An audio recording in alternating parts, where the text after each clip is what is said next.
The Shunned House by HP Lovecraft, narrated by Michael Ward. Chapter 1. From even the greatest of horrors, irony is seldom absent. Sometimes it enters directly into the composition of the events, while sometimes it relates only to their fortuitous position among persons and places.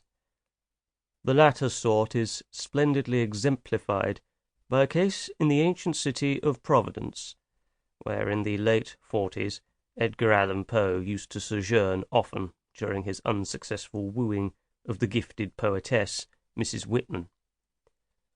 Poe generally stopped at the Mansion House in Benefit Street, the renamed Golden Ball Inn, whose roof has sheltered Washington, Jefferson, and Lafayette, and his favourite walk led northward along the same street to Mrs. Whitman's home and the neighbouring hillside churchyard of St. John's, whose hidden expanse of 18th-century gravestones had for him a peculiar fascination.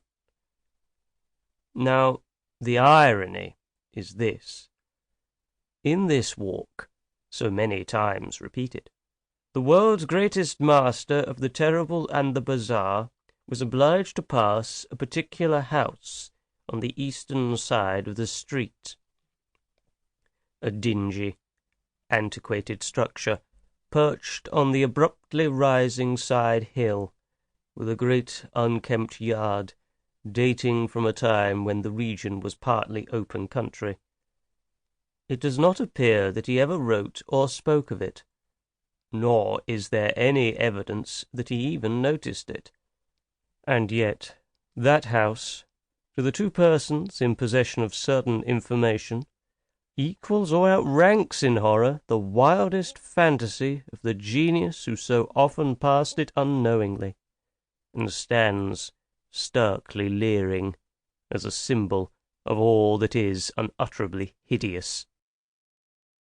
The house was, and for that matter still is, of a kind to attract the attention of the curious. Originally a farm or semi-farm building, it followed the average New England colonial lines of the middle 18th century, the prosperous peaked roof sort, with 2 stories and dormerless attic, and with the Georgian doorway and interior panelling dictated by the progress of taste at that time. It faced south, with one gable end buried to the lower windows in the eastward rising hill, and the other exposed to the foundations toward the street. Its construction, over a century and a half ago, had followed the grading and straightening of the road in that especial vicinity, for Benefit Street, at first called Back Street, was laid out as a lane winding amongst the graveyards of the first settlers, and straightened only when the removal of the bodies to the north burial ground made it decently possible to cut through the old family plots.